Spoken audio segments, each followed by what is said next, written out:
Hello दोस्तों, ये हमारा ऊर्जा का जो टॉपिक बचा था कार्य वर्क का ना, तो उसी का एक टॉपिक ये बचा है। तो हम ऊर्जा आज पढ़ते हैं। तो ऊर्जा क्या होता है? किसी वस्तु द्वारा कार्य करने की क्षमता उसकी ऊर्जा कहलाती है। या किसी वस्तु को यदि हम नापना चाहते हैं कि ये वस्तु है, इसका ऊर्जा क्या हो, मतलब कि उसका क्षमता कितना है, तो जो वस्तु में जो क्षमता रहती है तो उसके कार्य पर डिपेंड करता है। जैसे कोई वस्तु हो गई, तो अब इसकी कितनी क्षमता है, इसकी कितनी क्षमता है, तो इसके कार्य पर दिखाएगा कि यह कितना अच्छा कार्य कर रहा है। तो उसी कार्य को ऊर्जा कहते हैं। तो ठीक है, तो हम समझते हैं जो ऊर्जा का मात्रक है, ऊर्जा का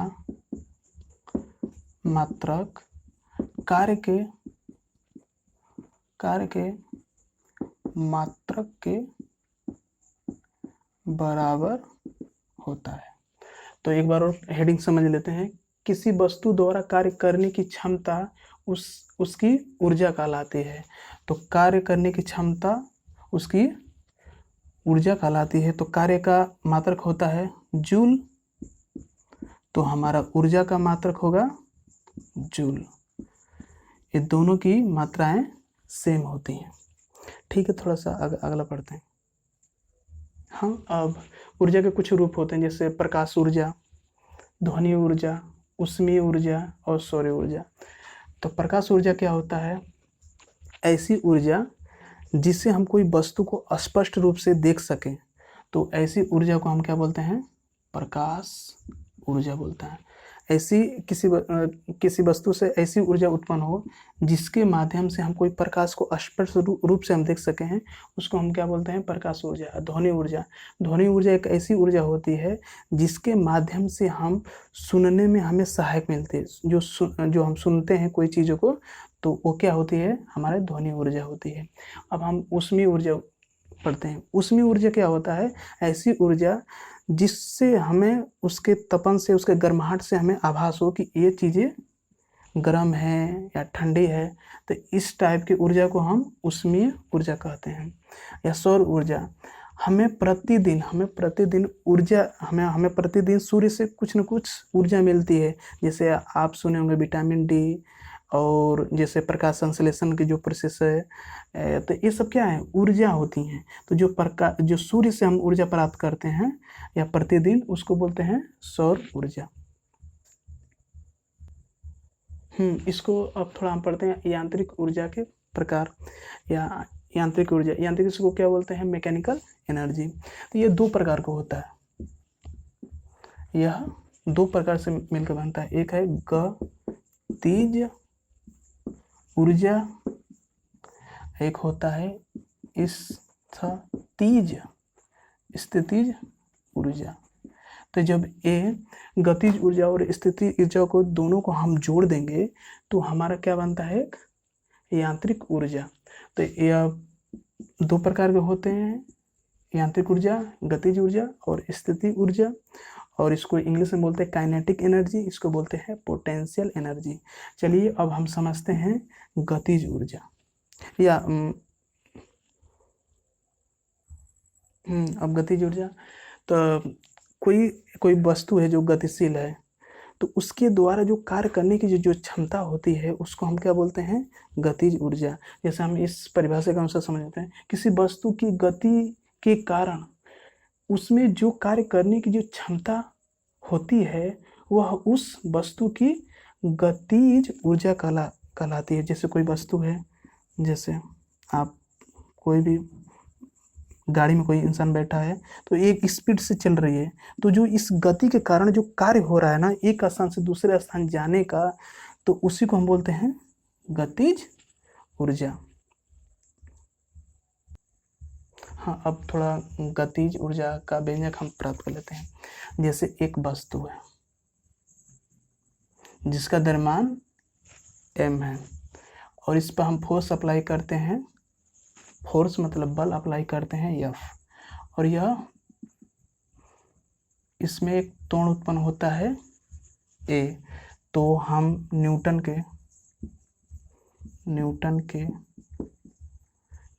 के द्वितीय नियम से, तो F equal to M A हो गया, या यहाँ से A निकाल सकते हैं F अपान ए। ठीक है, जब वस्तु पर यह फोर्स अप्लाई किया जाता है तो इस वस्तु में ए त्वरण उत्पन्न हो जाता है, और वस्तु क्या करती है, टक टक शिफ्ट हो जाती है, डेल्टा यस विस्थापित हो जाती है। और जब इसका था प्रारंभिक वेग 0 था, जब यह यहाँ से शिफ्ट होकर यहाँ पर चली गई तो इसका अंतिम वेग भी है। तो यह न्यूटन के द्वितीय नियम के अनुसार F इक्वल टू एम है, ए बराबर F upon M F upon A M हो गया।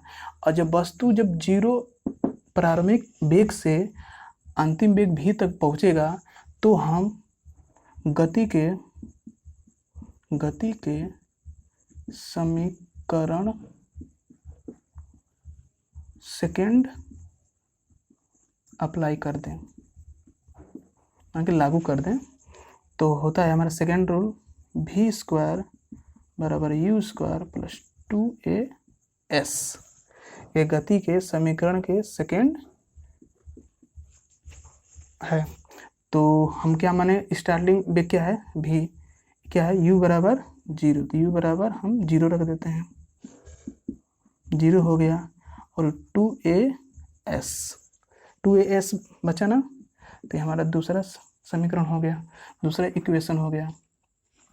तब यहाँ पर हम पुट कर देते हैं, तो v square plus 2as v square बराबर, हम यहाँ से a का मान निकाल चुके हैं, तो F अपान m मल्टीप्लाई s।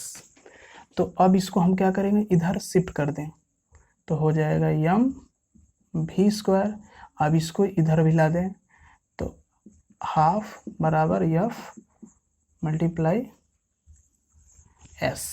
ये क्या निकल गया हमारा, ये क्या निकल गया, एक कार्य का फार्मूला है जो हम अगले वाले वीडियो में पढ़ा चुका हूँ।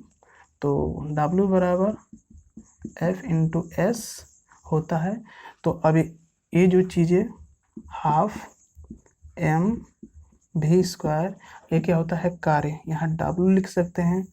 तो अभी हम बताए थे कि जब कोई वस्तु गतिशील अवस्था के, जब कोई वस्तु गति कर रही है, उसके द्वारा जो कार्य किया जा रहा है, तो उसी को हम क्या बोलते हैं, गतिज ऊर्जा बोलते हैं।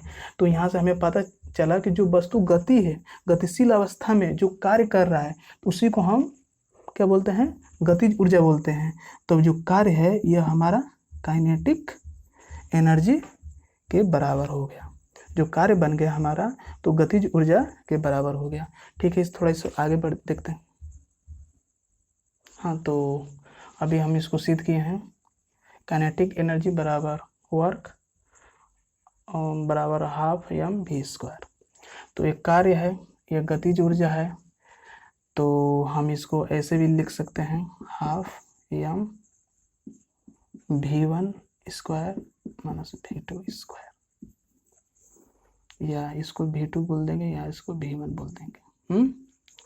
ये भी फार्मूला, ये हमारा क्या होगा, प्रारंभिक वेग, एक क्या हमारा अंतिम वेग होगा, तब हम यहाँ से निकाल सकते हैं गतिज ऊर्जा। और गतिज ऊर्जा ही एक कार्य होता है। तो इसमें हम थोड़ा एक संबंध स्थापित कर देते हैं कि जब गतिज ऊर्जा तथा संवेग में संबंध, तो संवेग बराबर क्या होता है, पहले वीडियो में सब मैंने पढ़ा चुका हूँ, संवेग क्या होता है, तो P बराबर m v।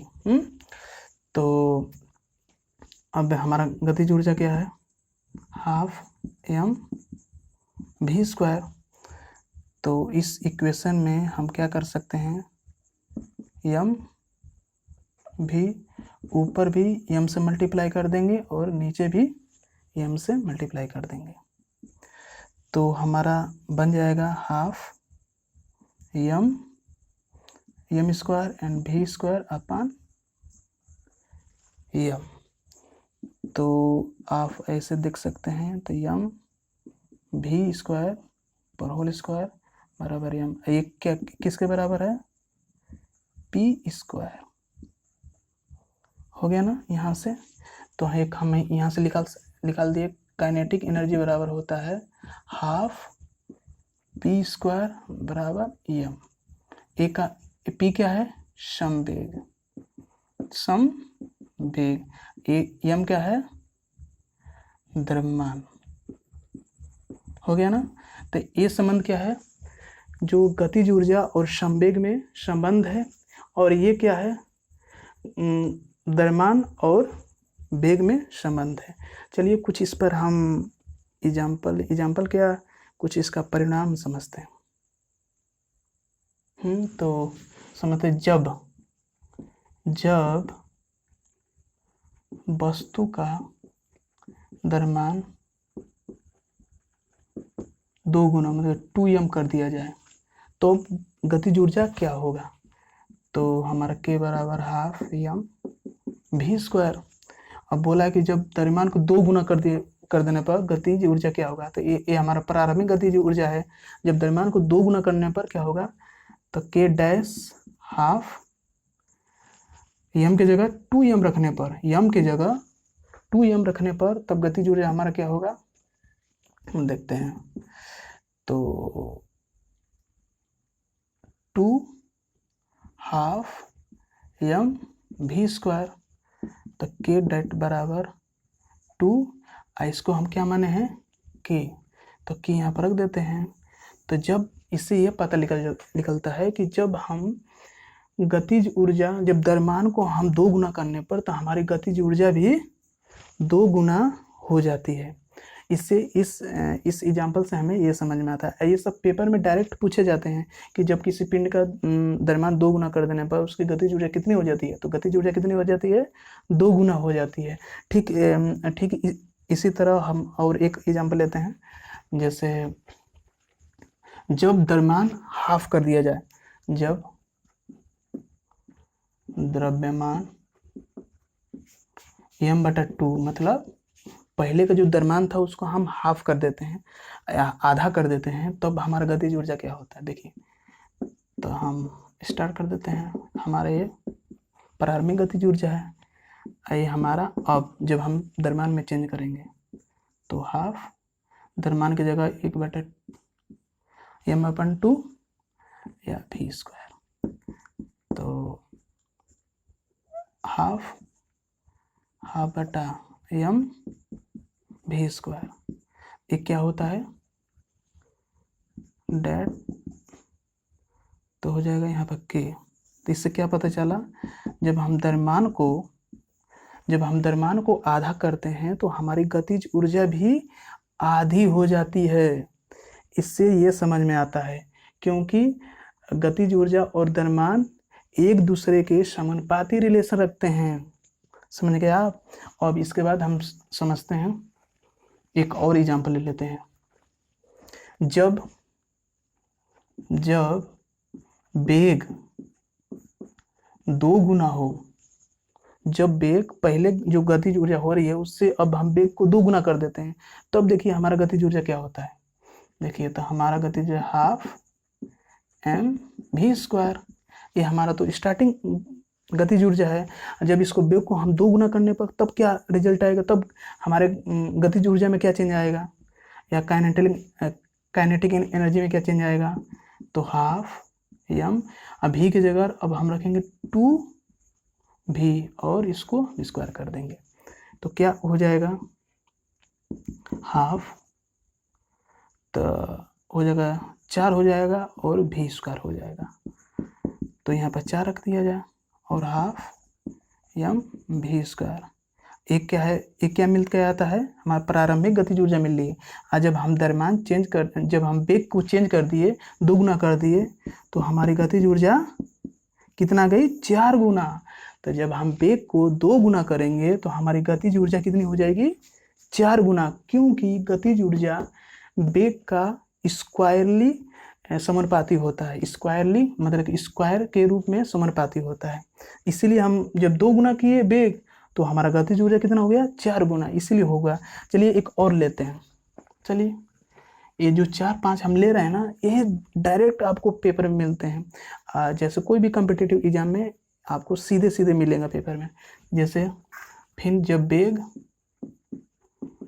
वेग हम हाफ कर देते हैं, जब वेग हम हाफ कर देते हैं, आधा कर दें, तब हमारी गतिज ऊर्जा क्या इफेक्ट होगा, देखिए क्या प्रभाव होगा। पहले हम प्रारंभिक गतिज ऊर्जा ले लिए, प्रारंभिक गतिज ऊर्जा ले लिए।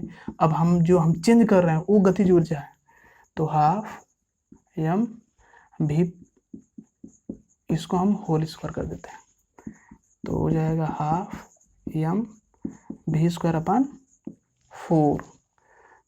तो k बराबर 1/4 हाफ m v स्क्वायर, इसके बराबर हम क्या रख देंगे, k रख देंगे, तो k बराबर 1/4। अब क्या होता है होगा, अब क्या होगा, 4, मतलब कि इतना तेज डाउन हो रहा है, देख रहे हैं, 1/4 गुना हो गया। जो पहले गति थी इतनी, तब जो प्रारंभिक गति को हम 4 से भाग कर देंगे तो अब जो चेंज करने पर, जो हमारा वेग चेंज करने पर आ रहा है। तो ठीक है, थोड़ा सा और आगे बढ़ते हैं। हाँ, यांत्रिक ऊर्जा में 2 चीज़ें थी, एक गतिज ऊर्जा थी और एक स्थिति ऊर्जा थी। तो अब गतिज ऊर्जा तो हम उसके बारे में ढंग से पढ़ लिए, अब हम स्थिति ऊर्जा के बारे में पढ़ते हैं। इसको बोलते हैं पोटेंशियल एनर्जी इंग्लिश में। तो किसी वस्तु की स्थिति अथवा विकृति अवस्था के कारण उसकी कार्य करने की क्षमता को या क्षमता उसकी स्थिति ऊर्जा कहलाती है। तो एक बार और पढ़ते हैं, किसी वस्तु की स्थिति के कारण, जैसे कोई चीज़ ठहरी हुई है, तो ठहरी हुई है, आज जब उसको हम छोड़ देते हैं तो क्या होता है, अपनी स्थिति में कुछ एनर्जी संचित करके रखता है, मतलब इकट्ठा करके रखता है। तो जैसे उसको छोड़ेंगे ना तो वो अपना कार्य करने लगता है, तो उसी जो कार्य करने की क्षमता को हम स्थिति ऊर्जा कहते हैं। जैसे हम खींची रबड़ बेल्ट, जब कोई बस जैसे रबड़ है तो इसको हम खींच दिए तो सीधा हो गया, सीधा हो गया। तो इसमें कुछ ना ऊर्जा संचित हो गया, कुछ इसमें ऊर्जा संचित हो गया। जैसे रबड़ को हम खींच दिए, और जैसे खींच के एक छोड़ेंगे तो बड़ा जोर से जाके इस पर चोट पहुंचाता है, तो उसमें क्या होता है, एक संचित ऊर्जा स्थित हो जाती है। तो उसी ऊर्जा को हम क्या बोलते हैं, स्थिति ऊर्जा। जैसे स्प्रिंग हो गया, आप गाड़ियों में देखे होंगे या छोटे छोटे सामान में देखे होंगे, खिलौने वाले में, तो छोटे छोटे स्प्रिंग होता है, तो उसमें क्या होता है, एक स्थिति ऊर्जा स्टोर होती है। जैसे उसको चाबी दे देने पर तो उसी चीज़ पर रोटेट होता है, क्योंकि स्प्रिंग का कमाल होता है, उसमें क्या संचित होता है, स्थिति ऊर्जा स्टोर होता है या पोटेंशियल एनर्जी स्टोर होता है। तो कुछ और एग्जांपल लेते हैं। जैसे आपको मैं बता रहा हूँ कि संचित ऊर्जा, सबसे ज़्यादा स्थिति ऊर्जा कहाँ स्टोर होता है। तो जैसे आप नदियों में देखे होंगे, जैसे नदियों में हम जो डैम बनाते हैं, नदियों में डैम बनाते हैं या बांध बनाते हैं, तो जैसे नदी हो गई, अब इससे हम क्या कहें, पानी इकट्ठा कर लिए। जैसे पानी इकट्ठा कर रहे हैं ना, तो एक क्या हो रहा है, इसमें एक ऊर्जा स्टोर हो रहा है पानी के साथ, तो उसी ऊर्जा को क्या बोलते हैं, हम स्थिति ऊर्जा बोलते हैं। जैसे पानी भर गया, अब यहाँ से हम क्या करें, कुछ हम छिद्र कर दिए, तो ये पानी इतनी जोर से आकर टरबाइन पर गिरता है कि टरबाइन घूमने लगता है, और टरबाइन घूमते घूमते अब यहाँ से इलेक्ट्रिसिटी पैदा होने लगती है, यहाँ से इलेक्ट्रिसिटी पैदा होने लगती है और हमें इलेक्ट्रिसिटी मिलने लगती है। तो इससे जो हम पानी को इकट्ठा किए ना, इसमें क्या स्टोर हुआ, स्थित ऊर्जा स्टोर हुआ। ऐसी स्थित ऊर्जा को हम गति देकर टरबाइन को रोटेट करके हम इलेक्ट्रिसिटी प्राप्त कर लिए। तो ये भी एक स्थिति ऊर्जा का एग्जाम्पल है। और थोड़ा सा और देखते हैं, बहुत गर्मी है तो थोड़ा सा रेस्ट कर लिया जाए। चलिए स्टार्ट करते हैं हम लोग स्थिति ऊर्जा के व्यंजक। तो जैसे स्थिति ऊर्जा के व्यंजक कैसे प्राप्त करेंगे, जैसे एक सरफेस है या मान लीजिए पृथ्वी है, तो इसको हम क्या करेंगे, जब यहाँ से कोई वस्तु लिए, यहाँ से कोई हम वस्तु ले लिए, यहाँ से हम कोई वस्तु ले लिए, अब इसको हम क्या करेंगे, h ऊंचाई पर ले जाएंगे, यहाँ से h ऊंचाई पर ले गए, तो क्या हुआ कि पृथ्वी, अब जो इस पिंड को हम यहाँ पे ले जाएंगे ना, तो क्या होगा कि पृथ्वी ना इस पर एक बल कार्य लगाएगी कि भाई तुम मुझे छोड़ के न जा, मैं तुमसे जुदा होके नहीं जी पाऊंगा। तो पृथ्वी एक फोर्स लगाती है, उस फोर्स को हम क्या बोलते हैं, गुरुत्वीय बल कहते हैं। और गुरुत्वीय बल का परिभाषा क्या होता है, मैं बहुत पहले मैं फर्स्ट सेकंड वीडियो में पढ़ा चुका हूँ, थर्ड वीडियो में पढ़ा चुका हूँ कि जब कोई पृथ्वी द्वारा किसी वस्तु पर फोर्स लगाया जाए उसको क्या बोलते हैं, हम गुरुत्वीय बल कहते हैं। और जो गुरुत्वीय बल के द्वारा जो त्वरण उत्पन्न होता है उसको बोलते हैं गुरुत्वीय त्वरण बोलते हैं। तो जब हम इस पिंड को हम h ऊंचाई पे ले जाएंगे तो पृथ्वी इस पे एक फोर्स लगाती है, उसको क्या बोलते हैं, गुरुत्वीय फोर्स बोलते हैं। तो यहाँ पर ए नहीं तो लगेगा, जो हमारा ए फार्मूला है, तो ए यहाँ ए की जगह अब हमारा जी हो जाएगा, क्योंकि अब यह फोर्स ना पृथ्वी के द्वारा काम हो रहा है, तो इसलिए यहाँ पर अब गुरुत्वीय बल काम करेगा। तब यहाँ पर जब वस्तु को हम उठाकर h ऊंचाई पे ले जाएंगे तो हमारा फोर्स काम करेगा, F = mg काम करेगा। तो अब उठा के ले गए तो कुछ तो कार्य हुआ होगा, क्योंकि वस्तु विस्थापित हुई है। कार्य का मतलब क्या होता है कि कोई वस्तु विस्थापित होगी तभी कार्य माना जाएगा, वरना किसी वस्तु पर हम फोर्स लगाते हैं, यदि वो विस्थापित नहीं होती है तो उसको हम कार्य नहीं मानते हैं। तो कार्य बराबर क्या होता है, बल गुणे विस्थापन, वर्क बराबर फोर्स मल्टीप्लाई डिस्प्लेसमेंट। तो कार्य बराबर W, अब फोर्स क्या लग रहा है, mg लग रहा है ना, mg। विस्थापन क्या होगा, विस्थापन क्या होगा, h। यहाँ पर जो h है ना विस्थापन का कार्य कर रहा है। जो अगले वीडियो में हम जो पढ़े थे, मतलब कि हम फोर्स यहाँ पर लगा रहे हैं तो वस्तु एक सरल रेखीय में विस्थापित हो जाती है, तो वहाँ पर यश विस्थापित हो रहा था, तो इसको यश से डिनोट करते। अब हम ऊपर लेके जा रहे हैं तो यहाँ ऊंचाई हो जो विस्थापन का काम करेगा, तो ये इसलिए हम विस्थापन बराबर यच रख देंगे। तब हमारा कार्य हो जाएगा mgh। इसी को बोलते हैं किसी वस्तु के स्थिति के कारण जो कार्य करने की जो क्षमता होती है उसी को बोलते हैं हम स्थिति ऊर्जा। तो यहाँ पर एक स्थित वस्तु के द्वारा कार्य हो रहा है, तो इसलिए इसको हम बोलते हैं स्थितिज ऊर्जा बराबर क्या होता है, mgh। यहाँ से हमारा स्थिति ऊर्जा का व्यंजक प्राप्त हो गया। और इसके बाद थोड़ा सा इस पर एग्जाम्पल लेते हैं। हाँ, तो दिया है 40 किग्रा की द्रव्यमान की एक वस्तु को पृथ्वी से 5 मीटर ऊपर की और ऊंचाई तक उठाया जाता है, तो इसकी स्थिति ऊर्जा ज्ञात कीजिए। और हमारा जी दे दिया है गुरुत्वीय त्वरण। तो हम अभी स्थिति ऊर्जा निकाले हैं, mgh। m कितना है, 40 kg दे दिया ना, तो 40 kg। g कितना दे दिया है आपका 10, h कितना दिया है 5 मीटर, तो कितना हो गया 5 चौके 20, हमारा 2 क्या हो गया 2000। ठीक है, अब एक और एग्जाम्पल लेते, लेकिन मेरा मोबाइल का